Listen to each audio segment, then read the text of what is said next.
Bueno, buenas tardes para todos. Vamos a arrancar con este tema. En realidad es un tema sobre todo muy caro para los sanjuaninos, porque, bueno, vivimos en un régimen árido totalmente.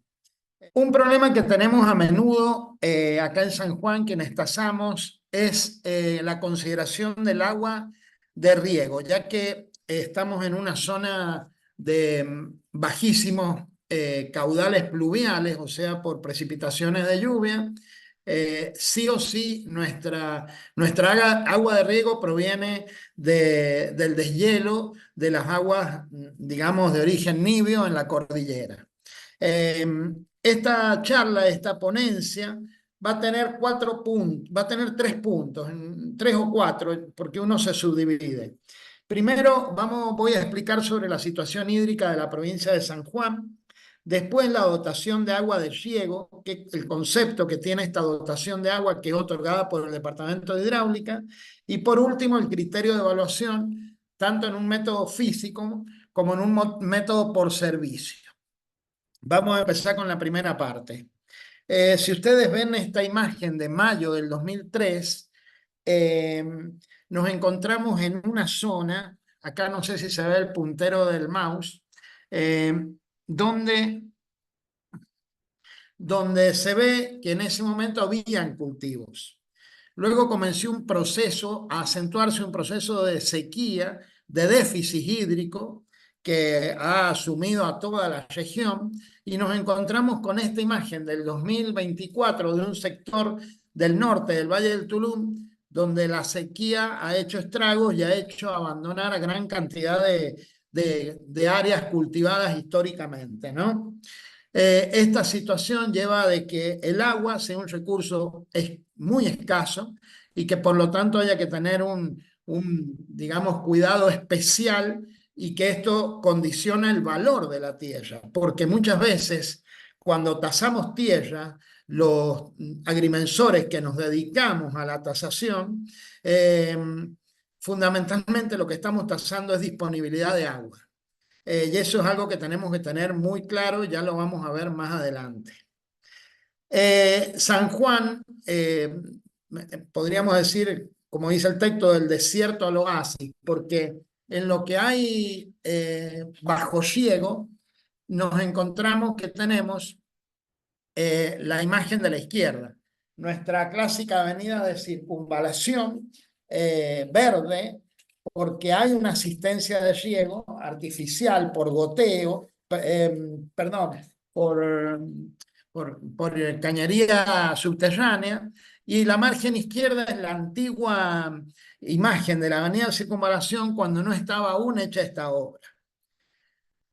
San Juan se encuentra en esta zona prácticamente de las más áridas del país por regímenes pluviales. Entonces, el único recurso que tenemos son las precipitaciones nivias de cordillera, que por la mano del hombre, de tiempos ya muy remotos, desde las primeras civilizaciones indígenas y mucho más cuando empezó a hacerse la producción agrícola fuerte en esta región, se empezaron a construir diques, embalses, presas, canales, que son digamos, las venas por donde corre este vital elemento en todos nuestros valles. Esto nos marca que nuestro paisaje, para quienes hayan venido a San Juan, es una imagen típica de desierto, donde tenemos, digamos, monte bajo, una poca cobertura vegetal, y este es un punto característico que elegí la foto porque muchas veces podemos haber pasado por ahí. Mientras que donde ha habido asistencia de la mano del hombre, de la ingeniería, de la agronomía, de la agrimensura, se ha logrado este otro paisaje, ¿no? Cultivos, eh, digamos, permanentes, como estas viñas, regadas en lo que eran piedemontes de esta misma zona desértica. Quisiera saber cómo vamos hasta acá en cuanto a Vamos bien, agua. Ricardo. Perfecto. Bien, Gracias, perdón. Estos son los oasis de San Juan, donde la naturaleza ha sido más generosa en el agua y donde los ríos han desarrollado ahí, digamos, sus conos para el riego.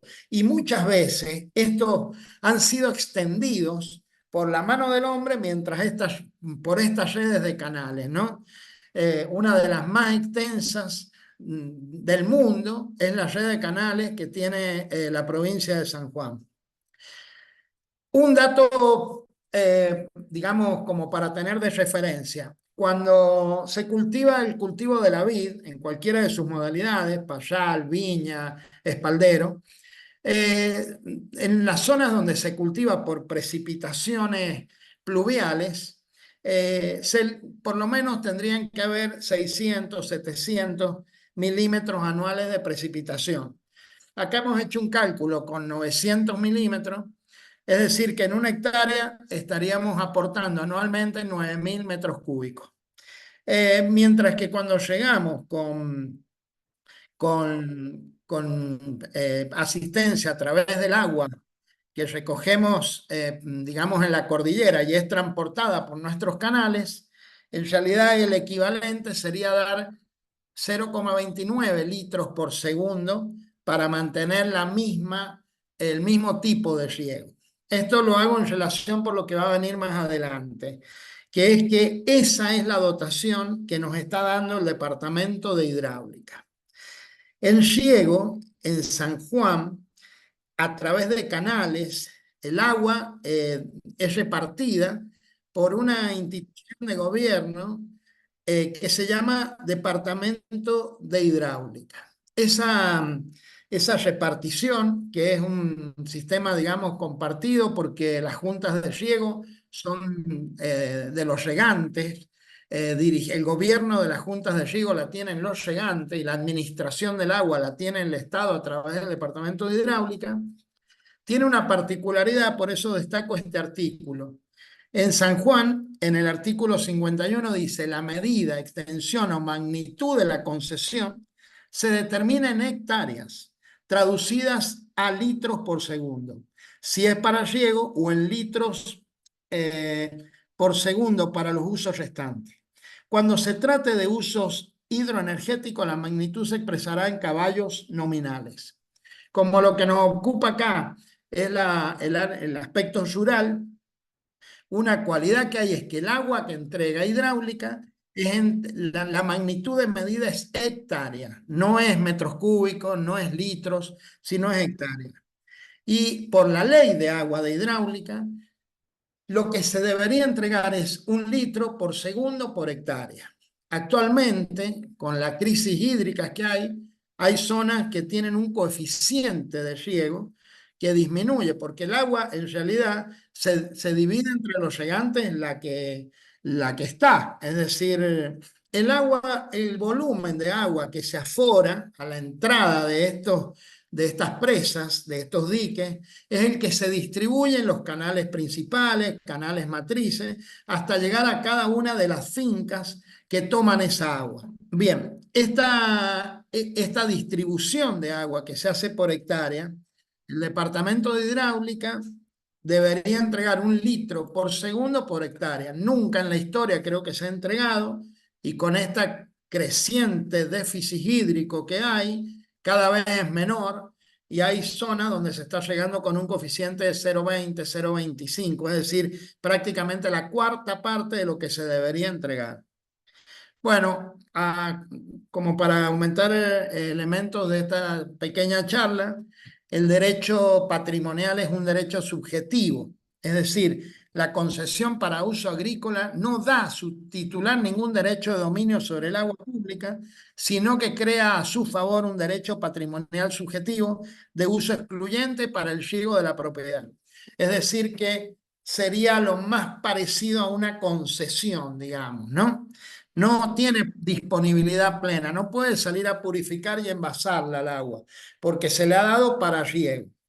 El derecho de uso de agua para riego es inseparable de la propiedad a la que se destina y no puede ser embargado, gravado, enajenado, ¿no? No forma parte del comercio y el derecho de agua en San Juan de manera independiente a la tierra, ¿no? Eh, bueno, todo contrato, hecho acto jurídico que tenga por objeto un terreno llegable comprenderá también el derecho de uso de agua que tenga el mismo.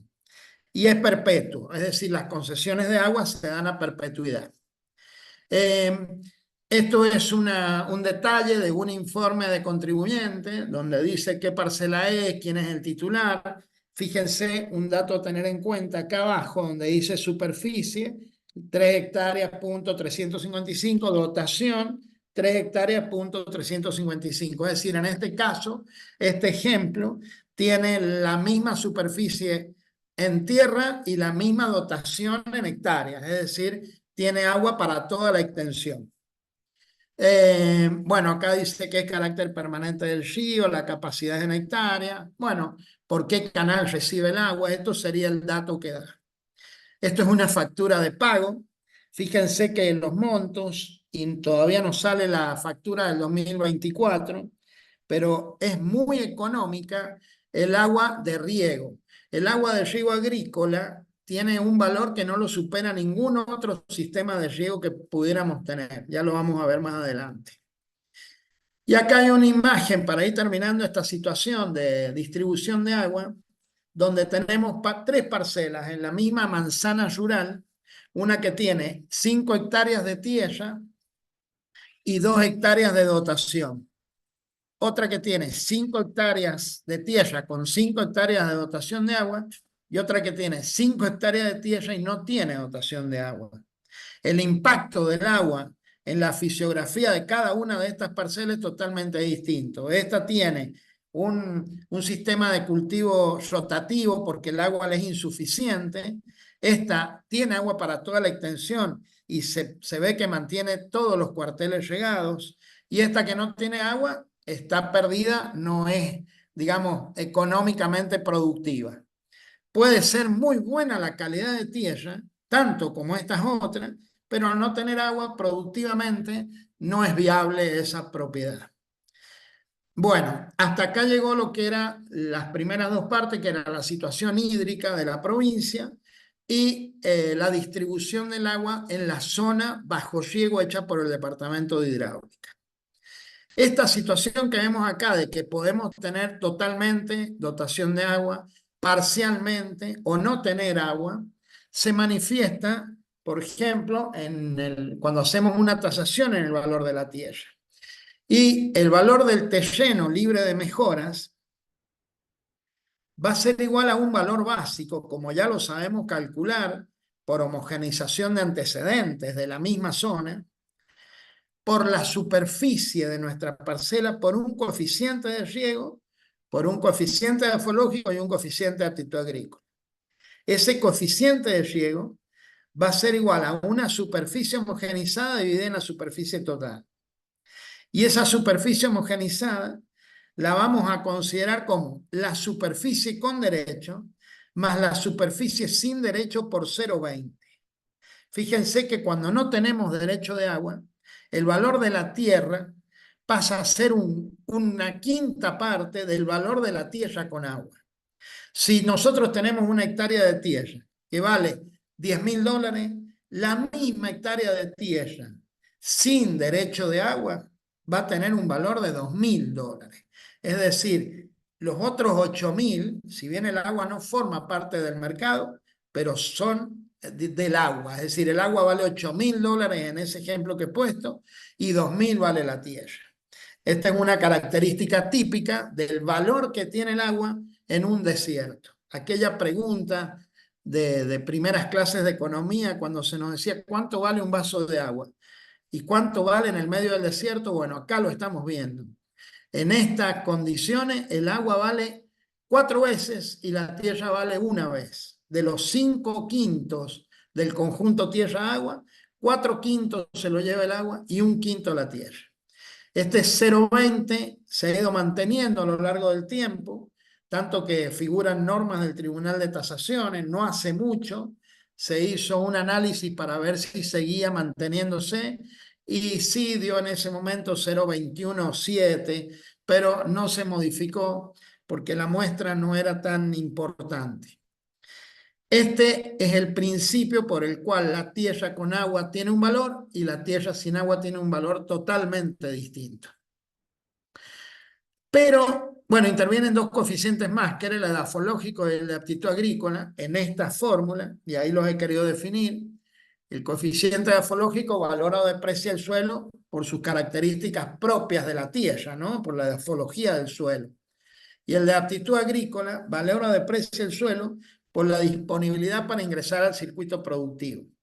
Es decir, una propiedad, dos propiedades que tuvieran las mismas características en cuanto a tipo de suelo, ubicación, pero si una está desmontada, nivelada, con sistematización de riego, y la otra es monte natural, sin nivelar, sin emparejar, sin sistematización de riego, bueno, no pueden valer igual, porque la primera obtiene la capacidad de entrar al mercado productivo inmediatamente. Cultivo este año y a fin de año estoy cosechando. En cambio, la otra propiedad voy a tener que hacer una inversión para recién incorporarla en el proceso productivo. Ese es el coeficiente de aptitud agrícola. Acá vemos distintos tipos de suelo. Acá en San Juan es muy importante la permeabilidad de los suelos, porque hay, digamos, un solo eje, voy a aclarar como para que entiendan y hacerme entender por qué la importancia del drenaje de los suelos. Los suelos que son muy livianos, arenosos, que son, digamos, muy permeables, tienen mal comportamiento a la retención del agua. Es decir, tengo que regar más. Y habíamos dicho que el agua era lo más caro. Y los suelos que son más pesados, como suelos arcillosos, limosos, tienen mejor comportamiento a la retención del agua, pero, pero tengo otro problema. La mayor retención de agua hace disolución de sales y me produce una salinización de los suelos. O sea, tengo que regar más continuamente para que las sales no me terminen contaminando los suelos. Entonces, en ese promedio, en ese juego, donde nuestros compañeros ingenieros agrónomos lo saben manejar muy bien, es donde se sustancia la productividad del suelo, ¿no? Vemos otro ejemplo, tipos de suelo, por ejemplo, digamos, la textura gruesa, liviana, suelos arenosos, francos, tienen una capacidad hídrica de 70, 80 milímetros, mientras que a medida que es una textura más pesada, vamos a conservar más agua, 140, 170 milímetros por metro. Acá hay un cuadro de riego, por ejemplo, de una vid, cómo es si es textura fina o si es textura media o textura gruesa. Fíjense que el que es textura fina riego muy poco y el que es textura gruesa tengo que regar más. Hay más puntitos azules. Ahí tengo 13 riegos. En cambio, en el que es textura fina tengo 7 riegos nada más. Esto es muy importante tener en cuenta porque ya vamos a entrar a la segunda parte de la charla, que es digamos, los mecanismos que tengo de riego cuando no tengo agua de hidráulica, cuando no me viene el agua por el canal, cuando no tengo dotación de riego o cuando tengo una insuficiente dotación de riego. Cualquiera podría decir, bueno, es preferible textura fina, porque tengo que regar menos, pero a veces en el pie de monte, por ejemplo, es donde se logran mejores varietales, mejores índices de producción, porque hay mayor radiación solar.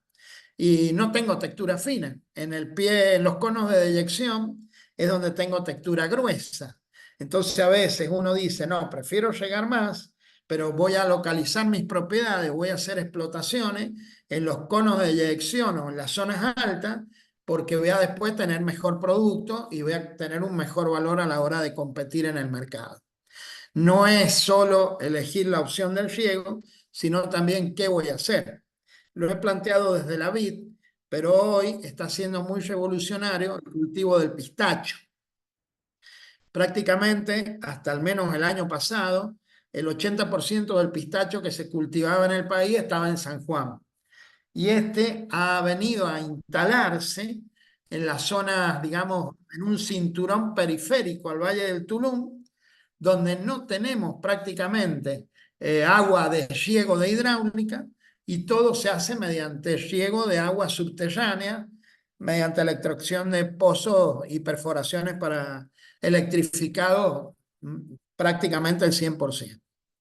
Un dato importante para el ingeniero agrimensor, que en esto queda muy calificado en hacer la tasación rural por sobre las otras profesiones que también participan con nosotros en esto, por la amplitud y el manejo de los tres aspectos, tanto el físico, el jurídico como el económico. Y además tenemos un hándicap o una ventaja a la hora de hacer la tasación, porque, por ejemplo, acá estoy mostrando un ejemplo de calcular el caudal de un ramo de riego, de un canal o de una acequia, y es una tarea específica también de nuestra topografía. Calculando el caudal, puedo determinar perfectamente qué superficie voy a poder cultivar. Ahí sí vamos a necesitar el auxilio de algún ingeniero agrónomo, porque para determinar las necesidades hidráulicas de un cultivo, bueno, es todo un trabajo que depende del tipo de cultivo, depende del tipo de clima, depende del tipo de suelo y sobre todo del tipo de riego. Puedo llegar a manto, como le llamamos en estas zonas, que es por surco de riego, donde el agua discurre por gravedad, o con algún sistema presurizado, por goteo o por aspersor. Y bueno, esto va a representar un mayor rendimiento. De todas maneras, este cálculo me va a permitir, con el auxilio después del ingeniero agrónomo, que me diga, mira, en esta zona tal cultivo va a necesitar tantos litros por segundo para regar, voy a poder determinar la cantidad de hectáreas que voy a poder regar con esta agua. Y no desde un dato frío numérico que me da el departamento de hidráulica, sino midiendo in situ en el terreno, en la entrada de agua de la propiedad, cuántas hectáreas voy a poder regar. Ese dato, el único de todos los profesionales que podemos participar en este ámbito de la tasación, y estamos capacitados, idóneamente formados y habilitados para realizarlo, somos nosotros. Entonces, es muy importante tener presente este recurso. Por otro lado, de una manera más empírica, también es importante saber determinar el caudal que nos da un pozo de extracción de agua. Hay distintos métodos. Hay métodos con tubos de Venturi que son, digamos, no son comunes tener en nuestro instrumental, pero este método empírico donde determina la distancia de caída a los 31 centímetros de un flujo horizontal, que también está para flujo inclinado y vertical, es bastante preciso. Ahí un apunte lo voy a poner a disposición por si después les interesa profundizar. Esto también nos permite determinar el caudal que produce una perforación y con ese caudal vamos a saber cuántas hectáreas de un determinado cultivo en determinadas condiciones podemos regar. Vamos a necesitar conocer el caudal por hectárea de cultivo y el kilowatt hora, porque a diferencia de lo que era el agua de hidráulica, que era en términos de gasto muy económica, el agua producida por extracción es cara, es un agua cara. Es decir, tenemos que eficientizar el uso de nuestras bombas y, por ejemplo, en San Juan, los cuadros tarifarios, hay horas de menor costo del kilowatt del día y hay horas del día de mayor costo del kilowatt. Entonces uno tiene que tratar de que sus ciclos de riego se encuentren dentro de las horas de menor costo. y ya eso nos condiciona, porque ya no puedo ocupar las 24 horas, sino tengo que ocupar, por ejemplo, 18 horas, que son las de menor costo. Y en esas 18 horas lo que me da el pozo es lo que voy a poder llegar. No tengo una libertad plena de disponer del pozo las 24 horas. El agua de subsuelo, que la vamos a sacar mediante estas perforaciones, tiene un costo de inversión muy, muy importante y tiene un costo de extracción también muy importante. Y esto hay que tenerlo en cuenta, y ahora entramos a la parte de los métodos de tasación, porque históricamente había un método por el costo físico, depreciado por rendimiento y calidad y edad, donde tasábamos la tierra libre de mejora y el pozo lo considerábamos o lo consideramos cuando usamos este método como una mejora más. Y ese pozo, calculamos el valor a nuevo, digamos que lo sacaremos haciendo un cómputo y presupuesto del pozo, tantos metros de cañería, el costo de hacer la perforación, más la electrobomba, más la instalación de un tablero eléctrico, y lo depreciaremos por estado y edad, y además por rendimiento. Es decir, si es un pozo que debería darme 30.000 litros hora y me está dando 20.000 litros hora, y bueno, aplicaré un coeficiente de 0,66, digamos, porque no me está dando todo el rendimiento para el cual había sido concebido. Este método es el que genera cierta distorsión en el valor desde mi punto de vista y desde el punto de vista de la cátedra, porque, porque sucede en San Juan que en algún momento de la historia hubo, a través de préstamos blandos, la posibilidad de que pequeñas propiedades hicieran, digamos, su pozo. Y así es que hoy nos encontramos con propiedades de 1 hectárea, 2 hectáreas o a veces hasta menor superficie que tienen un pozo. Y si uno aplicara el método físico a rajatabla, podría llegar a encontrarse en la situación de que el pozo es más caro que la tierra, porque el pozo ese es capaz de llegar a lo mejor 20, 30 hectáreas y está en una propiedad de 2 hectáreas. Es decir, hay digamos, un subempleo del pozo. Es como que es más grande, digamos, las perspectivas del pozo que las de la propiedad. Entonces, en ese sentido, muchas veces estos pozos, digamos, hay que subvaluarlos porque no, el mercado no los reconoce. A veces son para una casa quinta o, digamos, para una pequeña quinta de frutales y no se justifica. El pozo toma un nivel muy supletorio. Total, tiene agua de riego de hidráulica y de tanto en tanto va a andar el pozo. Y el otro método es por valor de servicio. Por valor de servicio es decir, lo voy a tasar en función de cuánto es capaz este pozo de regarme. Y ahí aparece lo que sería un concepto de utilidad del pozo.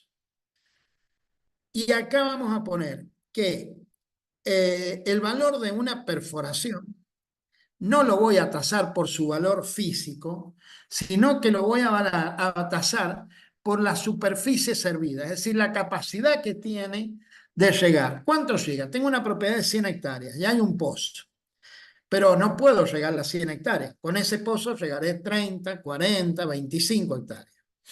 Por el valor del agua, que es el valor del agua en la zona, tal como lo habíamos determinado, que eran las 4/5 partes del valor del conjunto tierra-agua por un K, que ese K va a ser un coeficiente que yo voy a aplicar de acuerdo a una escala, que es la escala empírica en la que en este momento estamos trabajando. Con algunos datos vamos llegando ya a estos coeficientes. Esperamos que en el transcurso de este año tener una muestra mayor, pero de poder decir, cuando el agua es un recurso exclusivo, es decir, no tengo agua de riego de hidráulica, es o pozo o nada. Cuando tengo una buena calidad de agua, la buena calidad de agua es que no esté contaminada y el elemento fundamental es la salinidad del agua. Y cuando tenga un bajo costo de extracción, es decir, que no tenga gran profundidad, que sea una bomba que pueda entrar en los cuadros tarifarios donde el kilowatt es más económico, es decir, que haya una eficiencia en el sistema bomba riego, en el sistema bomba y extracción de agua. El coeficiente va a ser 0,45. Cuando el agua solo sea un refuerzo de riego, pero tenga buena calidad y bajo costo, va a ser un 0,35. Este es el caso de esa propiedad que había, por ejemplo, de 5 hectáreas y tenía 2 de agua nada más. Si ahí hubiera buena agua, y bueno, para llegar a esas otras 3 pasa a ser un refuerzo. Y cuando es un refuerzo extraordinario, pero el agua es de regular calidad, con lo cual ya no la puedo usar de manera exclusiva, sino tengo que mezclarla con el agua que me da hidráulica. Y un alto costo de extracción, porque no es óptima, porque no es una bomba centrífuga, sino es una bomba eléctrica antigua que tiene mayor consumo, y el coeficiente va a ser 0,10. Pero en esta escala es donde me voy a mover tasando el agua, ya no por el valor físico del pozo, sino por el servicio que me presta.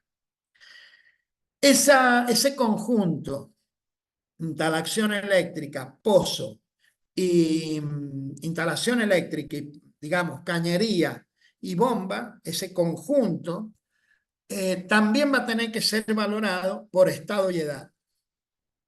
Porque no es lo mismo que esta presencia de ese pozo a nuevo, tengo una gran expectancia de vida.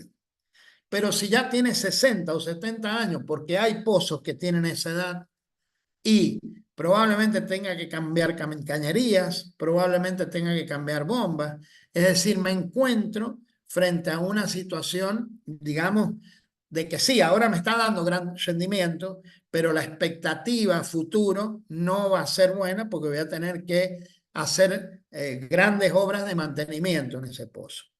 Esa segunda parte pediré, digamos, haré un cómputo y presupuesto de lo que deberé renovar y lo deberé tener en cuenta total o parcialmente, dependiendo del porcentaje de vida útil transcurrida. En este concepto, en San Juan, en el último sismo importante, conocido como el terremoto de Caucete, hubo muchos pozos que la columna vertical de cañería, en el movimiento, digamos, de las distintas placas, digamos, se interrumpieron, se cortaron y quedaron totalmente inutilizados. Entonces también hay que tener, ya prácticamente no queda duda porque ya ha pasado tanto tiempo que han quedado cegados, desactualizados, pero en ese momento era probable que uno creyera que había un pozo que funcionaba bien y lo único que hacía era largar arena porque ya estaba en las napas más altas. Eso sería algo extraordinario, digamos que no forma parte del ordinario que he contemplado hasta acá. Como dijo Domingo Faustino Sarmiento, el agua para San Juan es como la sangre para el cuerpo, un elemento vital. Bueno, muy feliz día, colegas, y muchas gracias por la atención. Quedo a disposición por cualquier pregunta y discúlpenme si he hablado muy rápido. Tenemos un par de preguntas. Marcelo de Re consulta si es costoso o difícil gestionar el derecho de agua. El derecho de agua ya se otorgó en la última data del año 1948, cuando se otorgaron los derechos, y teóricamente ya no se otorgan más derechos. Los derechos que se otorgaron son los que hoy están en la tierra y se van subdividiendo, van cambiando los dueños, pero no se otorgan más derechos. Hay excepciones, no justamente con el derecho agrícola, con otros tipos de derechos, como puede ser recreacional, medicinal o hasta de la minería, que sí hayan excepciones y que sí se otorguen concesiones especiales. Y Leandro Calabroni le pregunta su opinión respecto a la relación hidráulica, irrigación y catastro. ¿Cómo hacemos en las zonas de la región de Cuyo, donde cada vez se realizan más barrios en zonas productivas o regadas, no solo por el agua, sino también por la producción del territorio? Hay dos vectores ahí que están totalmente contrapuestos. El crecimiento de las ciudades, que de por sí es caótico, digamos por definición, va invadiendo muchas veces estas zonas aptas para cultivo, que hasta ayer eran las mismas huertas o chacras que alimentaban la misma ciudad. Y hoy va avanzando la urbanización, van avanzando los barrios. El Estado tiene en San Juan alguna actitud de control, fijando zonificaciones, fijando distintos tipos de restricciones, pero a veces el avance es inevitable porque las ciudades crecen. Y, y además, ese vector del crecimiento, digamos, se contrapone al vector de la producción, porque de esa manera la producción debe ir retirándose, habilitando nuevas zonas, pero muchas veces esas nuevas zonas no están servidas por las aguas de hidráulica. Sí o sí tienen que caer al agua de subsuelo mediante perforación y al caer ya cambian los costos de producción.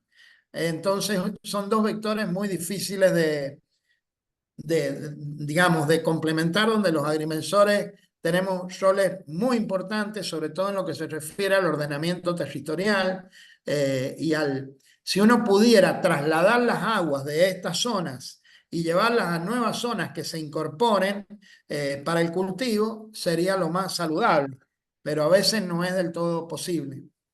Ahí si quieres, Ricardo, puedes dejar tu correo por las dudas si alguno te desea Bueno, mandar ya alguna lo dejo en el chat. consulta.